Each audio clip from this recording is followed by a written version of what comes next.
All right, so consulting the crystal ball, what the future will hold. So I personally don't have a crystal ball. If I did, I would be rich, rich, rich. And I probably wouldn't have the pleasure of being with all of you because I would be charging some enormous amount of money to talk about what the future of career services and career development looks like. So without further ado, I just want to get started. So our time that we have together, we'll talk about employment trends, equity and access, leveraging resources, and then I say our work. And when I say our work, I know there's folks on the call from Alumni, I saw MBA Career Services, and I didn't see everyone in there, but this is a group of individuals who are coming to the table to support students, alumni, PhDs, postdocs, all of those students that we're anchored to. And when I say student, I'm including that whole group in that bucket. So what you'll see within the deck is that I've broken down each slide. So you'll see employment trends with information, equity and access with information. So really don't get too worried about like, oh, she's not following along, because I really won't. And I'm happy to share the deck when we're finished, if anybody wants it. And this is just an opportunity to give you a peek under the tent, if you will, of what's happening in our space and what we need to be paying attention to. So when you think about disruption, we saw that. I would say this past year has been very, very quirky. I don't know that anybody would disagree with that. We also saw that we had to pivot, or I use the word swivel, because when I think about swivel, you're anchored to something. So we had to swivel pretty quickly. So one day we were at work, the next day we weren't. We also I can speak for myself, I'm using the term pandemic brain, although I did not coin that. I think that's been out there. And someone's like, well, didn't we do that? Or when was it? Or when did that happen? Or who was that employer? It's just hard to frame what happened between March 20 of 2020. That's when we left our offices, I believe, and then where we are today. So it's this idea of where are we and where do we need to go?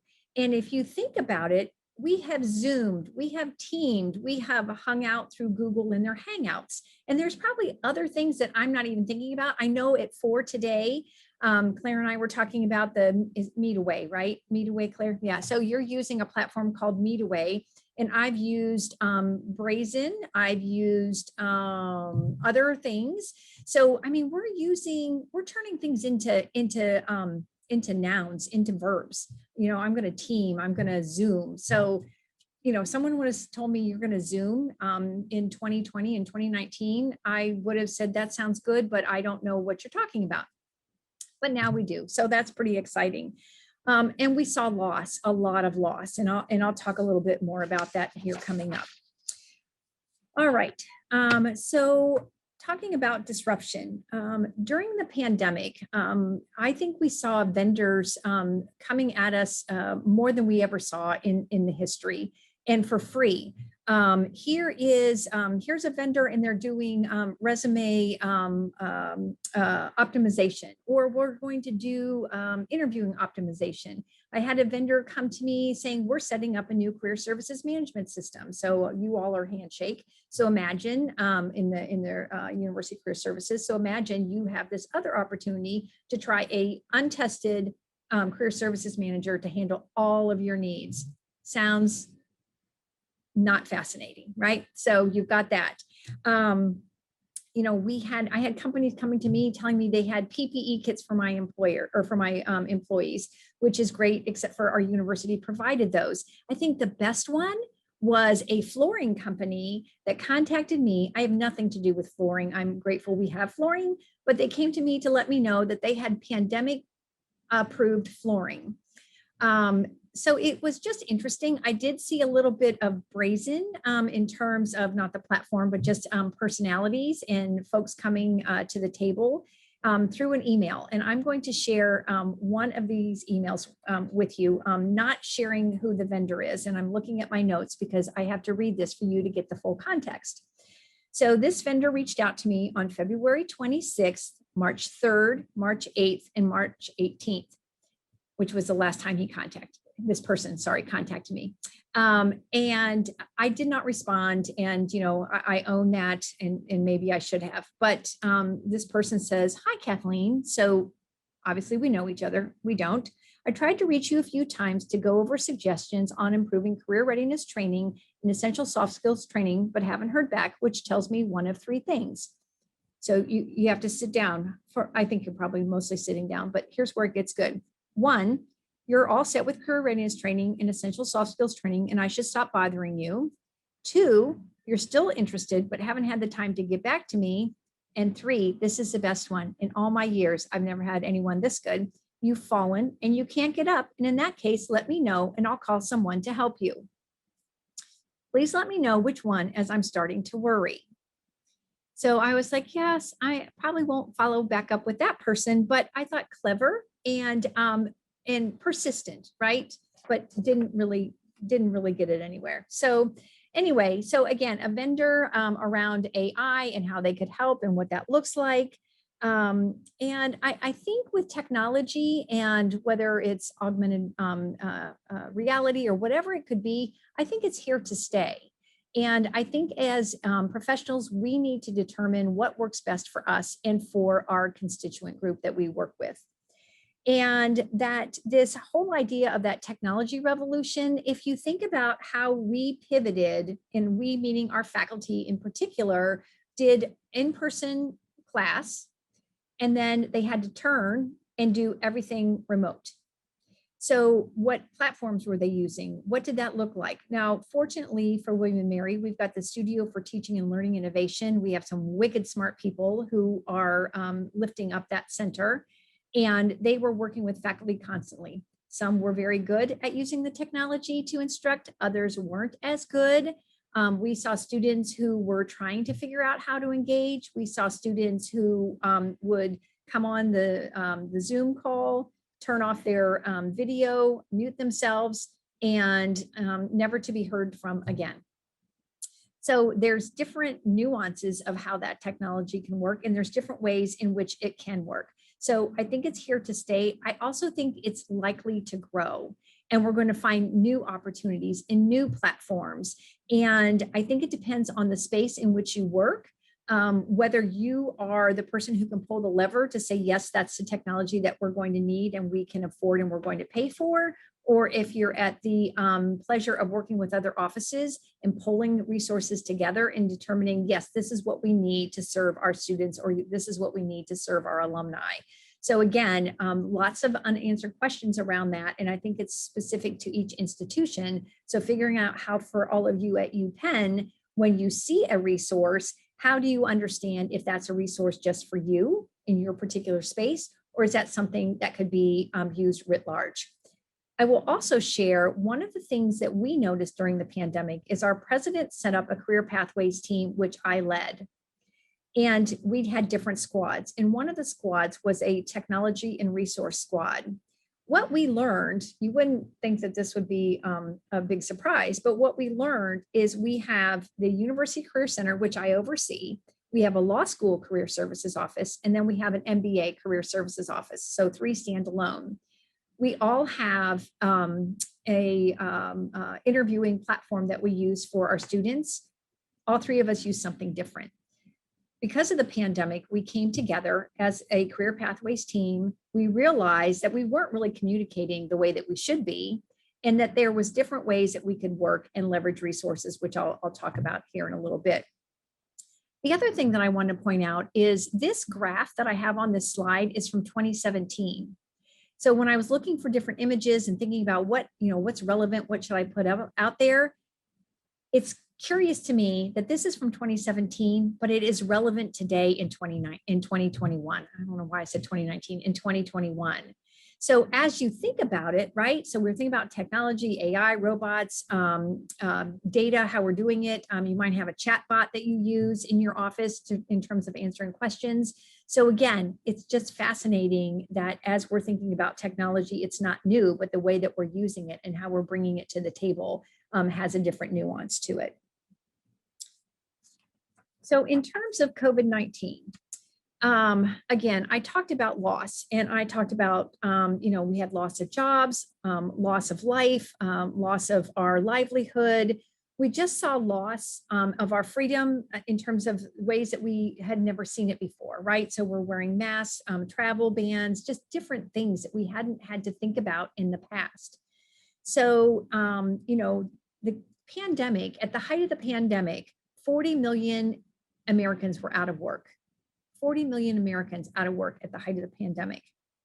The unemployment rate rose higher in 3 months during COVID-19 than it did in 2 years during the Great Recession.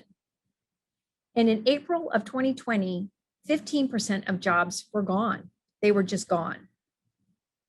So the good news is that in terms of recovery, we are coming out of it, and it is a K-shaped recovery. Full disclosure, nobody will mistake this. I am not an economist. I'm just not. I have a secret weapon. My secret weapon is Seth Carpenter. Seth Carpenter is an alumnus of William and Mary. He's the chief economist for UBS, but before that, he served in the Obama administration in the Department of Treasury. So every now and then I will send Seth an email and I'll say, Seth, tell me what I need to know, point me in the right direction. He says, like you, Kathleen, I'm, as an economist, we're still trying to figure it out as well. We're pulling in our data, we're looking at our resources, but he points me in the direction to make informed decisions.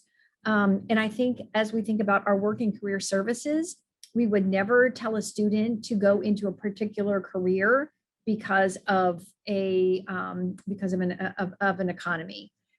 We look at the student as a whole student. We think about their skills, their strengths, their opportunities, and that's how we help them find that career path. So I think as you're thinking about that K-shaped recovery, there will be places, and what the K-shaped recovery is that different sectors in different places will rebound at different times. So I think one of the rebounds that has been slower than others, and you're seeing this as things are opening back up.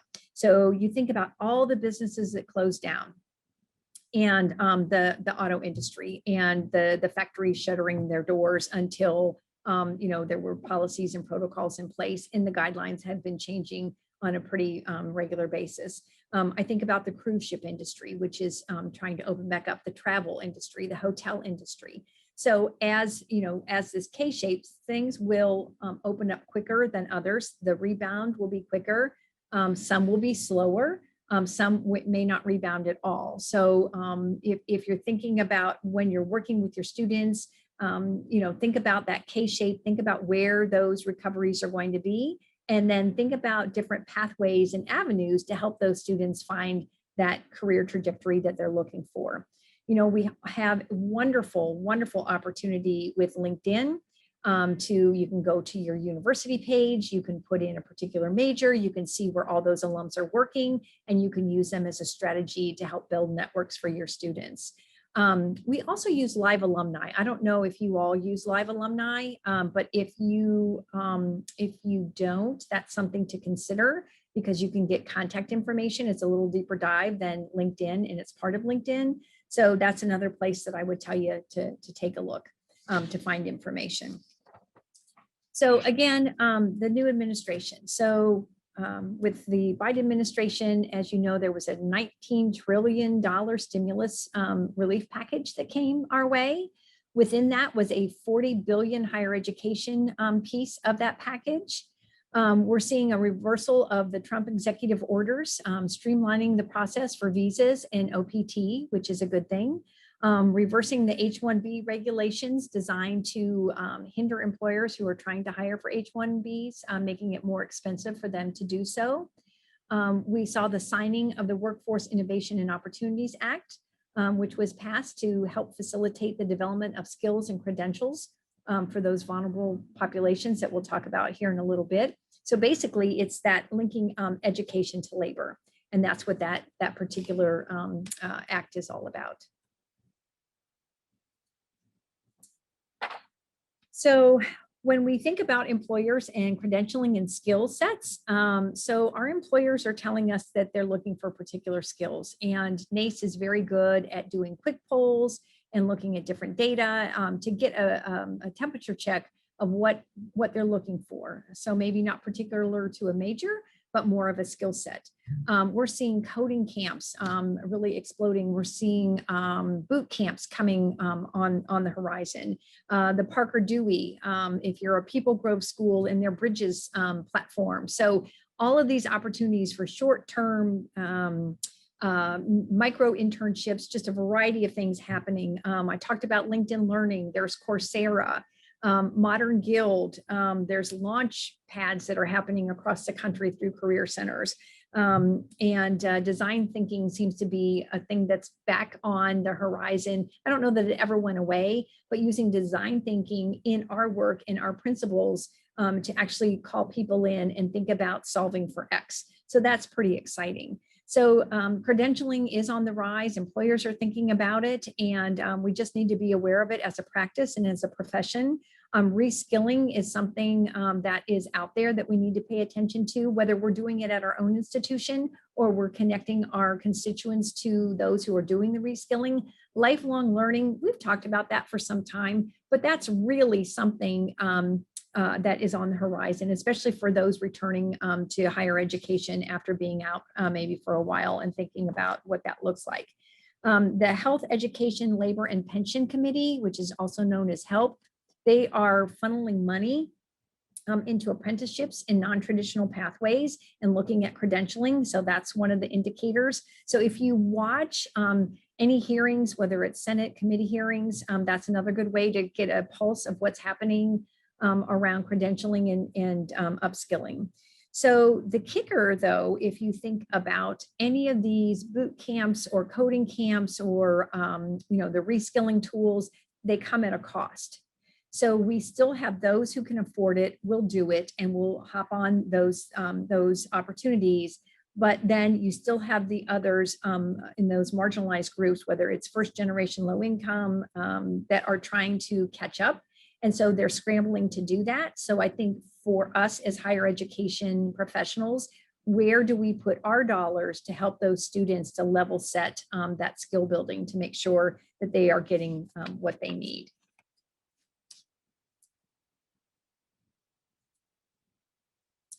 Diversity, equity, and inclusion. So, it's just been interesting to watch everything that's been happening around our world. And I say our world because, this injustice is expanding, as you've all been noticing. And that just a couple points for you to think about. So as the economy is rebounding, according to the Institute of Women's Policy Research, men are faring better in the job market as the economy is recovering. Our Black and Latinx students and Americans have suffered at a higher rate for being laid off during the pandemic, and will take time for them to come back into the workforce. And if you think about the process for finding a job, it's a little quirky. It can be chaotic and seemingly random, and the results can sometimes not be what individuals are hoping that they could be. So if you think about applying for a job, how do you do that? You do it through technology. You apply online. So you think about those who have technology and those who don't. So I can tell you a story of one of our William and Mary students who is from a very rural area and did not have internet in her home. And during the pandemic, she was driving to her local airport, and she was sitting in the parking lot so she could pick up the Wi-Fi so she could participate in her courses. And fortunately, one of the employees of the airport saw her sitting in her car and was kind and went over to say, "How can I help?"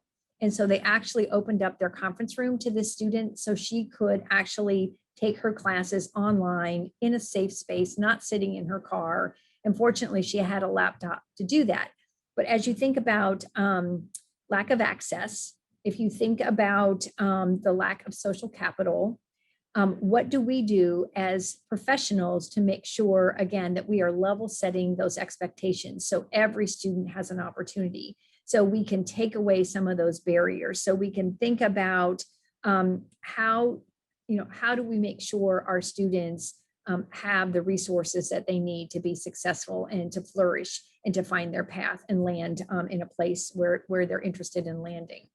Now, the good news is NACE, according to NACE's poll, 90%, and going back to diversity, equity, and inclusion, 90% of employers say they have a plan in place for a recruitment strategy for marginalized groups.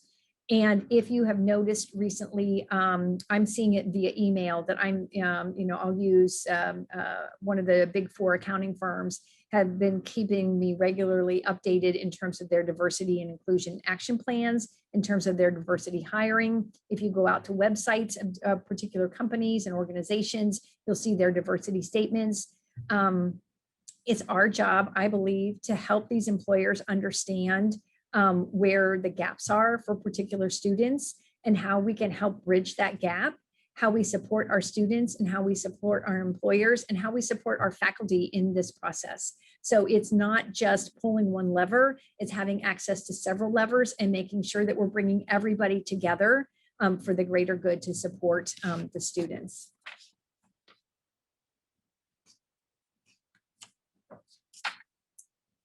So when I think about this virtual remote work, it's been a grand global work experiment and work from home. And there are a few takeaways that I just want to share with you. So according to Slack, 72% of employees want a mix of both in-person and remote, 72%. And we also know that office space, when you look at a CFO's balance sheet, office space is, it's one of the top things after employees and benefits. So we do know that there's 4 billion, that's a B, square foot of office space that is vacant in 54 of the largest US markets during the pandemic, and a little less so. But what is the value proposition? If I can save all those dollars and folks are being productive working from home, does it make space to invest our dollars back into real estate to bring people back to work? So as much as we love the remote work, I do believe, and research bears, that people crave that human interaction. And so how do you do the human interaction remotely? And is that where the hybrid comes in? And is that what makes most sense? We also know that during this time, 80% of the workforce are struggling to find meaning in their work. And if you've watched, I think yesterday, my husband and I watched the CBS Sunday morning program, and they were talking about employees who have been in California, but their companies are letting them stay remote, and they're moving to, I think it was South Dakota, by way of example. If somebody watched it and I don't have it right, please feel free to correct me. But this idea of moving to where the family life balance is better and the quality of life is better, those are options that we didn't have before. So the thing that I want you to think about, according to a CDC survey, 40% of US adults are struggling with mental health issues. They were struggling, and this was during the pandemic that they did the survey. So this idea of, I'll speak for myself, during the pandemic, I was upstairs in a room, and I went up. I'm a morning person, so I would go up about 7:15.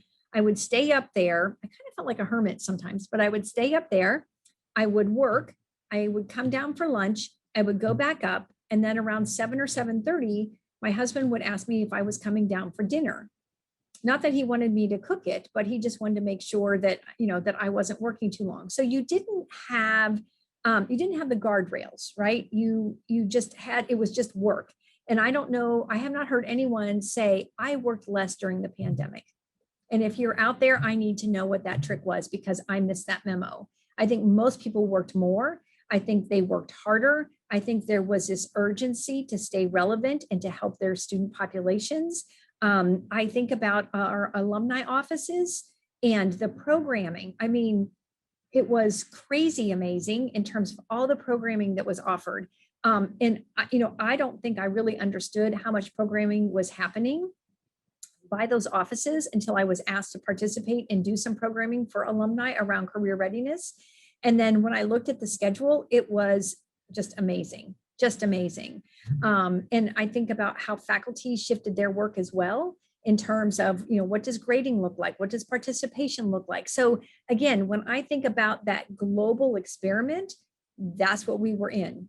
The American College Health Association, they're also saying that students are struggling with mental health issues. Our marginalized groups are struggling even more because of basic insecurities. So food insecurities, I don't know if you all have a food pantry that you've set up for students, a clothing place for students, housing opportunities for students. But again, I think the pandemic has spotlighted even more the need for mental health and well-being, not just mental health, but well-being, right? So as employers, making sure that our employees had what they needed to do their jobs. But now we're talking about employees in their well-being, which is something that may have been on our minds, but not talked about in a concerted way. So when I think about the future of work, whether for ourselves or for our graduates going out into the world, IBM has coined something called the messy middle. And they said that 9 to 5, although I don't know anybody in higher education that works 9 to 5. And again, if I missed that memo, just send it my way, because we have a passion for what we do and we work until we get the work done, or we work until our boss says you need to go home. So this messy middle is that 9 to 5, for some may or may not be there. That total virtual work may or not be there. What we need to find is that sweet spot, that messy middle. I said that wrong twice, but that's what we're looking for. And I think it will be different depending on who you work for, where you work in the country, what your role is. I was sharing with Barb and Claire before we let you all in that William and Mary has decided that they want everyone fully back on July 1. Now, the good news is the president has given us a very gracious holiday, July 4th holiday weekend, and we won't actually come back until I think the 6th of July. But the goal is everyone will be back in their offices. I report up to the VP for Student Affairs. She's very clear that we are student facing. We need to be in our offices. So for us, we'll be fully back. My advancement colleagues, they're not going to be back until September. So I think when you're talking with other folks, and I'll share one more quick story, and I need to pay attention to time. Oh gosh, I'm gonna have to go fast. I'll tell a quick story, then I'm gonna keep moving. I'm on a benchmark group and we were sharing our return to work plans. And so I said, we're fully back on July 1st and we'll be in our offices. And my colleagues, they felt badly for me. I personally have been in my office since August 20th of 2020. So for me, it feels good to me. It's not going to feel good to everyone. So we just need to find out where is that happy place, if you will, to help sure that your workforce is feeling comfortable and that they're being productive, right? Okay, so data. I love data. I've always loved data. I don't know why, I just always have. It tells the story, it gives you insight, it gives you what you need. We followed the science, followed the data. So what I am super excited about, and for those of you who are NACE members, they have set up a dashboard. And you can go look at that dashboard. You can compare UPenn students to your region, to the nation. It gives you what you need. The Bureau of Labor Statistics, they have the economic news release. I would encourage you to take a look at that. They have the employment situation summary. I also like that. And that's where my alumnus, Seth Carpenter, points me to. I love Strata. I love MC. I love EAB. So anything, honestly, that I can get that's free, because I'm like, my thing, if it's free, it's for me. So I bookmark those things. If there's alerts that I can set up, I set up those alerts. So again, the only cautionary tale that I have for you is when you're looking at any data, do remember it's a capture of time, that it is that you need to have more longitudinal data to make informed decisions, and that you need to gather your data to make informed decisions versus data-driven decisions. Because again, that's just my, that's how I look at it. So you might look at it a different way. But again, I love the data and I like to see where it's pointing. And then I like to look at the long term.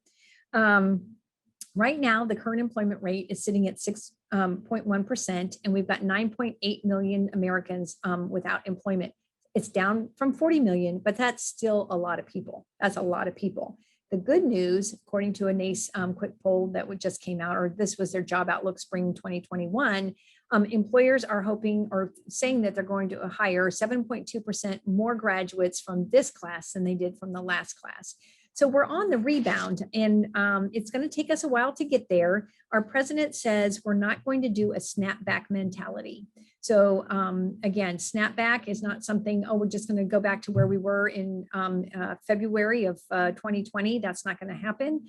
So we need to be patient and take with us all that we learned, right? What was good? How did you all work together? I am thrilled to see so many people participating in the conference. I'm excited that you're all here with the kickoff, because my message at the end is that if you collaborate and you work together, you're better together than you'll ever be alone. And if you're anchored to students or alumni, whatever your population is, that is where the win is going to be. So you're not operating in silos. So the other thing that I want to just say here is, as you're pulling up data, think about your institutional research office. That's what it's called here. It might be called something else at your institution. They've got data. If you share your data, again, that might make a different and help you make a different decision or help drive a practice or a policy. And again, you can't go wrong by looking at that information. Okay, equity and access. So if you go out to NACE, NASPA, ACPA, pick any professional association, you are going to find a statement around diversity and inclusion. You'll find a commitment to the Black community and the Asian community. So there's just a lot of awareness, which is a good thing, around how we as professionals support our students. And actually, the Biden administration signed into law the COVID-19 Hate Crime Act to stand against hate and racism. So that is a step in the right direction. And if you think again about the career services context, I have colleagues who were not happy with me because I did not put a statement on the Cohen Career Center website about supporting racial injustice. We are a state institution. We are part of the Commonwealth. I personally could not put something on our website, but I could point to our university's statement. So again, you have to think about your context. You have to think about how you help your students. I mentioned 90% of all employers have a diversity recruiting strategy. I think they all have a diversity statement, an inclusion statement. So again, as you're working with students, think about what that looks like. If they're looking for a particular company. Notre Dame did a really amazing thing with setting up, they used Flipbook technology. They invited their employers in to be a part of their diversity book. And it was just their framing of these organizations and what their diversity recruiting policies were. And it was very well done. So well done that I asked Ryan if we could share that. And we've set up one too, and we'll be making that available on our website. So again, helping our constituents be informed about employers and their context around diversity, inclusion, and equity is oh so important. The student context, if you've been paying attention, Jean Twenge from, I think she's Iowa State University, has a new book out, and it's about Gen Z. And Gen Z is more racially and ethnically diverse than any other generation that we've had to date. They are also more likely to be in higher education. They're more likely to continue their higher education, and they're digital natives. They don't know, and that's a little different compared to what I think of digital natives in the past. They don't know any world before a smartphone. They just don't.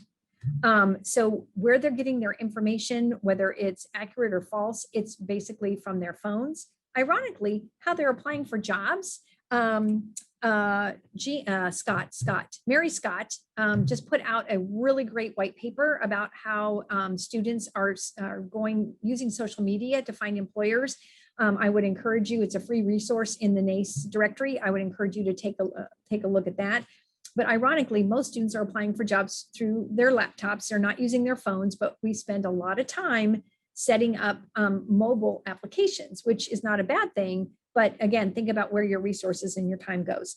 So in terms of Gen Zers, 1 in 4 are Hispanic, 14% are Black, 6% are Asian, 5% are some other race or 2 or more races. So as our demographic shift, as our geographic location of where students are coming from a shift, our work is going to get very nuanced, and we have to remember that. With regard to public policy, if you've not been paying attention, President Biden plans to include free tuition to community colleges. So that free tuition to community colleges will be a feeder into higher education, or could be a feeder into higher education, or it could be a stop credentialed and that particular student moves on. So as we're building and setting up our programs, we just have to be mindful about what that could look like. Pell Grants. So 75% of those Pell Grants, and they're in the stimulus package, they did increase Pell Grants. But just to give you some stats, to give you a flavor of what this looks like, 75% of grants go to students whose income for their family is $30,000 or less. And that leaves a gap. In 2019, the price to attend in-state public institution left a gap of $9,000. So if you're a family and $30,000 is your income, that doesn't doesn't include for taxes or mortgages or food or insurance, any of those things. And then where do you get that $9,000 to pay for that education? So again, thinking about that equity and that access, Pell Grants, again, they have been given more money there, but it's not enough. It's just not enough. I think about our DACA students, they're in legal limbo. They have protection, then they don't have protection. There's not a clear path for citizenship. There's not, we have DACA students on our campus. They identify to one office. They don't identify to all offices. Trying to support them can get tricky sometimes. So we need to think about that population. And then I don't know if you saw, but on Saturday, President Biden extended the deportation protection and work permits for 54,000 Haitian immigrants living in the U.S. With temporary protective status. So again, just a lot going on there. And there's more, but I'm going to skip that because I just want to make sure I'm covering everything. And okay, so leveraging resources. So what should that look like? What should that look like for you all at UPenn when you think about all of you on this call and all of you who will be participating in the next day and a half or 2 days? What are you going to take away from this? How are you going to think about sharing resources? I think, if you say, what would it look like for us as professionals that there would be social mobility for all? And you have to think about scale. How do we support, it's like, oh, here's an office that supports first generation low income. Here's an office that supports Latinx students. Here's an office that supports, whatever student. How do you take all of that good and come together and think about how do you knit that together? And what would that look like? So that's one of the, challenges I'll put out there for all of you to think about, that this just isn't a one and done. This is a generative thought and how you're going to move forward. How will you leverage your technologies? If you're using different platforms, that's fine, but can you figure out a way to help students find a discoverable way to find those resources so you've got that equity for all and that social mobility for all? Connecting with all of your constituents, thinking about parents and faculty and friends of the college and alumni and all the groups that you think about but maybe need to bring to the forefront and pull them in. I think integrating that world of work into the academic atmosphere. William and Mary is very traditional, and we have, full disclosure, we have faculty who think that students come here to learn, which they do, but we know that 90% of college graduates pursue a college education to get a job.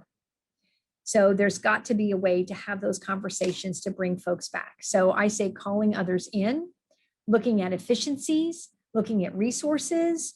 I just think that that's where the win's going to be. You could be a model in higher education in terms of that something that's done right, putting it out there for others to draft on. to make sure that no one's missing an opportunity. So I would say, think about that. And then our work. And again, I said at the very beginning, when I think about our work, I think about how we all lift up our students for their career trajectory. And, think about that career community that you might think about. So one of the things that came out of the pandemic for William and Mary is that we actually set up an employer pathways team. We looked across Penn University. We found which offices have a touch point with employers, no matter what the touch point was, who was connecting with employers. We called those people in. We set up a collaborative community. It's not a steering committee, but those folks are coming together once a month. They're talking about the gaps. They're talking about how they're supporting each other. They're talking about how they're not stepping on one another or over one another to get to those employers. So that was a win. And I think you'll probably find some strategies that you've all thought about during the pandemic to use as well. The other thing that I want you to think about is that the pace of change needs to move at the pace of your stakeholders. So as you're watching things move, you need to be moving with them. I would suggest that you need to be moving out in front of them, being the lead, right? If you don't set your strategy, someone else will. So think about what that could be for all of you. Leverage technology. Oh, demographics, right? So, what students are coming to your campus? Where are they coming from? What does that look like for the work that you're doing? And then, just in terms of how are you going to support those students? And then, again, we talked about leveraging all of those opportunities. And I think, again, making things discoverable. So if you have this office hosts internships, you host internships, there's another internship office out there. I think that's awesome and it's phenomenal. How do you help a student discover those? How do you create a website that is discoverable for students to find all those opportunities? They'll find you, they'll find out where to go, but just having everything in one place and one-stop shop, that will be a win for them. One thing I will also say is that you are difference makers. If it weren't for all of you, students would not find their paths. They would not think about what their options are. They wouldn't understand how to use systems, and that you really are difference makers. And as you're difference makers, I want you to think about those considerations, right? So it's like we're a blank canvas. We've come out of COVID, or we're coming out of COVID. We've got this blank canvas. What are those pain points? So reverse engineer and say, here's the pain point. What are those things that are causing that pain that we can re-engineer to make it fluid, to make it seamless?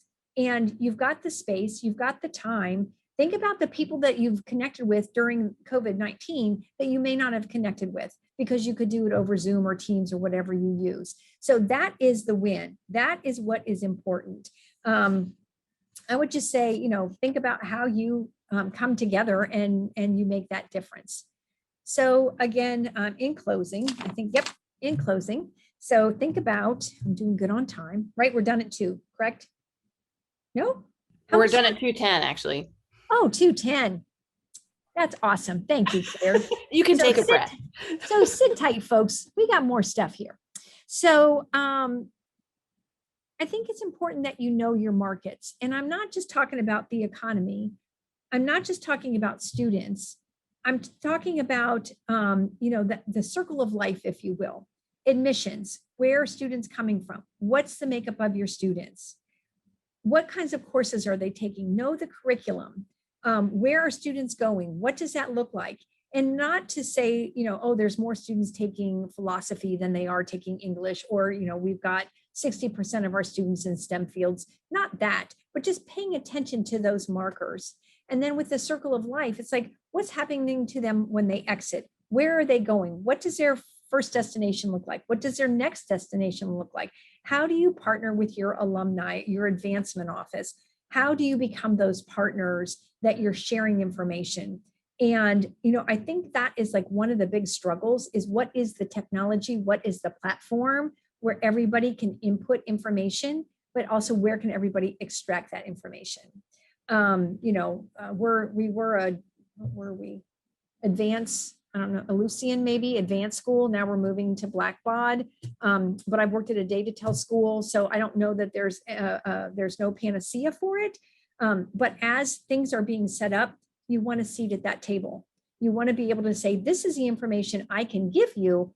This is the information that I need. So again, so think about that market. So it's bigger than just, again, what I mentioned. It's that whole ecosystem of your university. And then know where to find your information. If you don't know where it is, ask, right? We're at a point where we've asked a lot of questions over the last year and however many months. How does this work? What does this look like? How do you set this up? Where would I find this information? What do I need to know? I personally use the expression, what do you know that I don't know? Not that it's like, well, you know it and I don't. It's not that. It's like, I can't make a good decision if I don't know what I don't know. So tell me what I'm missing. What should I be doing? So again, I think that's very important. And then ask for what you need, not what you want. And that is different. I want a lot of things. I truly do. I want, there's a lot of technology I would like to have. There was a lot more staff that I would like to have. I would like to pay my people a lot better. And that is a different decision than I need X. So as you're having the conversations, I think putting the word need in that conversation is important, because I need X. I can help you find that need. I can help close the gap on that need. The want piece is a little harder to tackle. So think about that. I've mentioned collaborate, I don't know, maybe 10 times. Let's make it 110 times, 10,000 times. Again, we're better together than we are in our own entities. Now, we do have a function, we do have a mission, we do have to do our jobs. But when I think about what we were able to do during the pandemic and how we collaborated and how we pulled each other in and how we solved for things that took, hundreds of years, we did over 4 meetings. It just was mind-blowing, actually. So if you think about 2021, it's going to be full of transition. And you get to decide, hopefully, what that transition looks like. And it sits at the core of your students, right? So saying that you want to do something, is it in the best interest of the student? Is that the right vendor? Is that the right technology? Are we bringing the employers to the table that have an interest for our students? Looking at that data. I think priorities and plans might be recalibrated. We were on the road to strategic planning at William and Mary. The pandemic hit. We had white papers. We had some really good stuff, and then it just stopped. And rightfully so, because the focus wasn't on the strategic plan. The focus was making sure that there was that the workforce stayed employed, that our students could learn and do research, and that we kept the doors open. Now we're coming out of the pandemic slowly, but we're coming out and we're picking up strategic planning again. But it's not what it looked like before the pandemic. Now we're looking at what are those 3-year priorities, because it was going to be this huge plan. We're like, we don't need a huge plan. We just need to know what are those levers we can pull to move forward, again, to support our students. There's also going to be new ways of doing business. And, I think being on Zoom today is a new way of doing business. I think this career conference that has been set up is just amazing, and just a great opportunity for you to do your brain dump and think and connect and meet and think about that path forward. There will be legal considerations, the COVID-19 vaccine and what that's going to look like by state, federal regulations, Commonwealth. So that's something that will be on the horizon and something that we'll have to be managing. The social justice movement, that is not going away. That is something that we need to be mindful about. We need to think about our students in the spaces. We need to think about our faculty, our colleagues. It's like listen to understand as opposed and to learn, as opposed to put your lens on it. So gather those facts and the data to get more information. And I think it's just understanding that your professional practice, your office, your strategies, everything has to be anchored to the core. And I'm thinking the core are your students and how they launch and how they do something amazing. and how you help them. And you'll have students that have these amazing opportunities and they will say that they got them on their own when you know you were beside them every step of the way or behind them, giving them the nudge to get them there. It doesn't really matter. As long as they have found their passion and their path, that's what's going to matter at the end of the day. And then the last thing that I will leave you with, giving some time at the end, is gross. So our president's sister is a physician, and her term is gross. And I was like, oh yeah, if you're a doctor and you're not into that kind of thing, like something could be gross. But it's like, no, it's not that. So it's get rid of stupid stuff. And it's getting rid of old ways and attitudes and just the stupid. So, William and Mary's been around for 326 years, 27 years, whatever the number is, I should know this. And it's like, why do we do it this way? Well, we've always done it that way. During the pandemic, no one said we've always done it that way, or, that's just the way it is at William and Mary. We actually looked at the ways that we were working in the career space to lift up and to change, right? So we all pivoted to remote work. We pivoted or toggled, swiveled to remote career fairs, remote alumni events, advancement, did remote calls, right? So trying to connect with donors. So we found a way and we made it work. And so again, it's like, take the good with you, let go of the old. Those are my words of wisdom for the day. On a Monday, no less. That is a fantastic sentiment on which to end, I think. Very much appreciate your words, Kathleen, and for kicking us off as we think about some of these big picture issues, how we can collaborate together, find centralized resources or solutions. Those are all sort of topics that we're going to be leaning into throughout the rest of the conference.